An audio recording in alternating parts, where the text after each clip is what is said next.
యుద్ధంలో జూదంలో గెలుపున్నప్పుడు ఆ గెలుపుని అంతవరకు ఆస్వాదించాలి.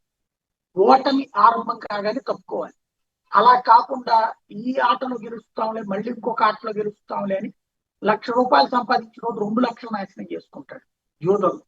యుద్ధంలో ఒక్కరో గెలిచినోడు ఇంకా ఇంకా అనుకుని పోతాడు. ఇప్పుడు ఇరాన్ పరిస్థితి అది. గల్ఫ్ దేశాలు భయపడ్డాయి, ప్రపంచ దేశాలు భయపడ్డాయి, బేరం ఆడతా వచ్చినాయి. దాన్ని సద్వినియోగం చేసుకోవాలి. ఆ ఒప్పందాలు అయ్యో చేసుకుని శుభ్రంగా ఆ గల్ఫ్ ఆ దగ్గర ఉన్నటువంటి ఆ దేశాల పక్కన ఉన్నటువంటి వెళ్తున్నటువంటి షిప్పులకి ఎట్లా డబ్బులు వసూలు చేస్తానన్నాడు కదా, అది వసూలు చేసుకోవాలి, చక్కగా ఎంజాయ్ చేయాలి.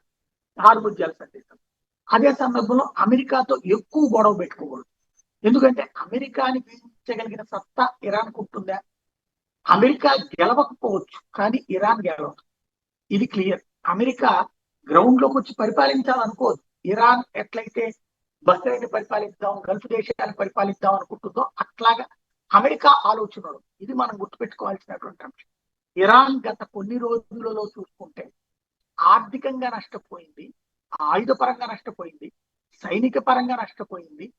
కేవలం మైండ్ గేమ్ తో ఇరాన్ గెలిచినట్టుగా ప్రచారం చేసుకునే మీడియాలో వచ్చేటటువంటి వార్తలు, సోషల్ మీడియాలో వచ్చేటటువంటి సంతోషకరమైనటువంటి పాయింట్లు, లేదా 100 దెబ్బలు తిన్నాక ఒక దెబ్బ రివర్స్ లో కొట్టగానే సూపర్ సూపర్ అనుకునేటటువంటి ధోరణి ఏదైతే ఉందో వాటికి చుట్టూ నడుస్తుంది తప్పించి పర్ఫెక్షన్ లేదు. ఇది ప్రధానమైనటువంటిది. ఇరాన్ ప్రస్తుతం విధ్వంసంతో నాశనం అవుతుంది.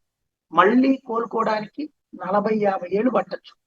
దాన్ని పరిష్కరించుకోవాలి అంటే ఒక పాలకుడు రాజకీయ నాయకుడైనటువంటి పెజెస్టియానికి వదిలిపెట్టాలి. పెజెస్టియానికి పూర్తి శక్తినివ్వాలి. పెజెస్టియానికి ఐఆర్జీసీ అండగా నిలబడాలి. పెజెస్టియాన్ నేతృత్వంలో సైన్యం పనిచేయాలి. కానీ అట్లా చేయట్లేదు. ఐఆర్జీసీ ఎవడ ధోరణ వాళ్ళే ఉన్నారు. అదే ఇప్పుడు ప్రమాదంగా మారుతుంది.